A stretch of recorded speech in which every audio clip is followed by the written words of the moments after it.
Akhirnya tubuh manusia kurang lebihnya seperti ini. Dia memiliki kepala, kedua tangan, badan, dan juga kedua kaki. Yang sebenarnya gambaran manusia secara utuh ini juga sudah digambarkan sebagaimana bentuk sperma, yaitu ada kepala, ada badan, ada ekor, ya. Dan ketika sudah ditiupkan ruh, ya, sperma sudah bertemu dengan sel telur menjadi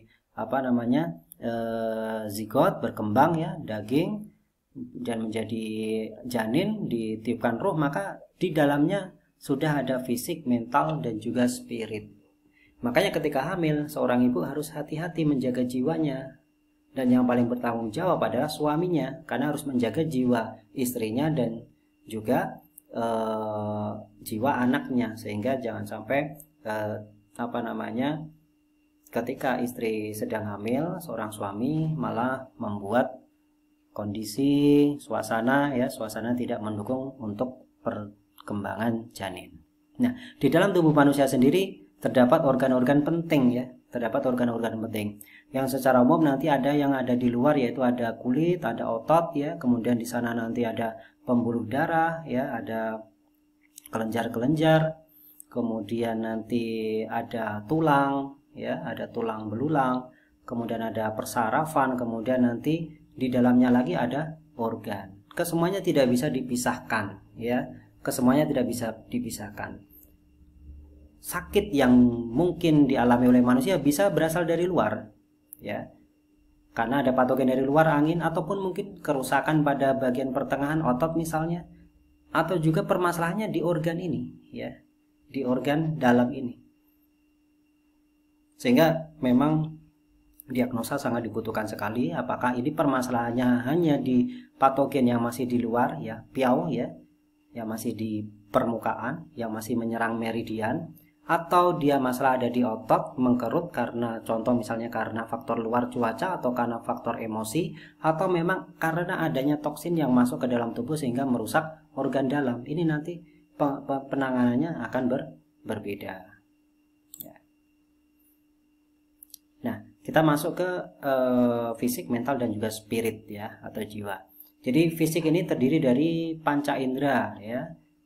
Jaringan tubuh, ada organ dalam, termasuk nanti ada darah dan juga sistem saraf, sel-sel tubuh, otak, meridian, materi dasar yang nanti setelah kita akan membahasnya ada cing, ya, atau cing, tulisannya ada cing, ya.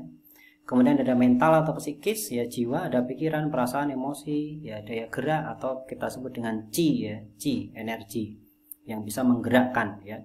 Kemudian spirit, ya, ada kemauan, semangat atau kita sebut dengan sen. Nah, ketika hal tersebut di atas tadi itu dipengaruhi oleh sistem peredaran darah, ya, kemudian sistem saraf, saluran getah bening, sistem meridian, dan juga energi vital, ada cing, ada chi, ada sen. Kemudian dipengaruhi juga chi yang ada di luar, yaitu udara, ya.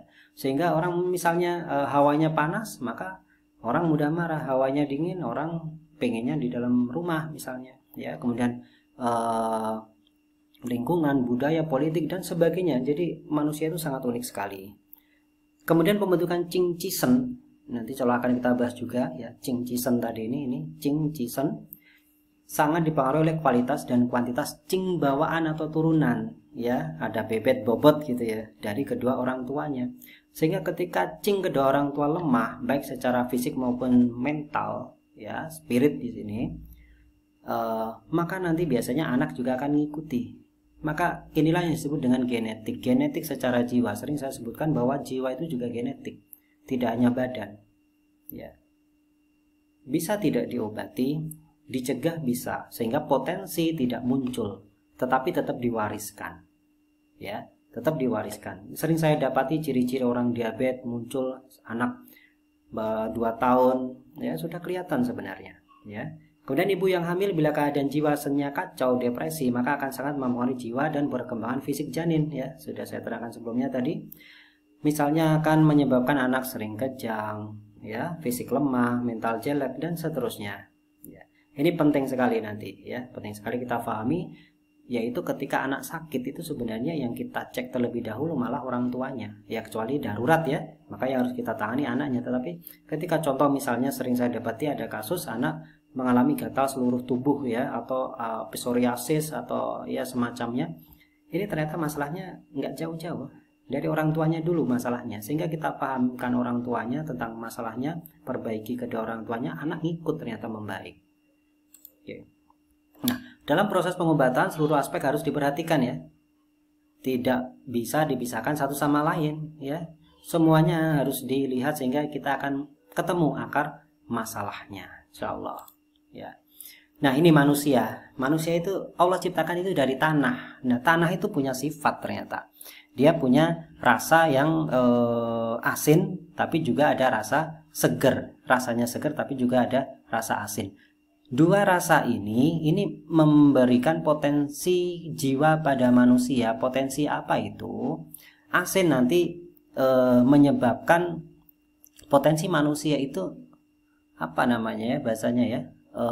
Menjadi mudah marah, tidak merasa senang, tidak ridho ya, pengen berbuat jahat ya, suka berbuat kasar, itu adalah sifat-sifat dari rasa asin. Maka hati-hati, makanya kemudian ada orang yang hipertensi mungkin oleh dokter kemudian diminta diet garam ya, karena sifat asin itu sifatnya mengeringkan.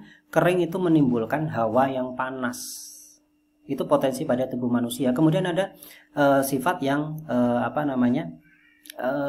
segar. Nah, segar ini membuat orang itu menjadi bisa tersenyum, tidak marah ya, kemudian tidak putus asa dan seterusnya. Ini potensi-potensi pada manusia, sehingga ketika ada orang mudah marah, maka coba berikan sesuatu yang segar. Tetapi ada orang yang diperlakukan zalim, kasar, dia tidak merasa diperlakukan seperti itu ya. Ini juga ada yang aneh, maka berilah dia makan yang asin-asin ya.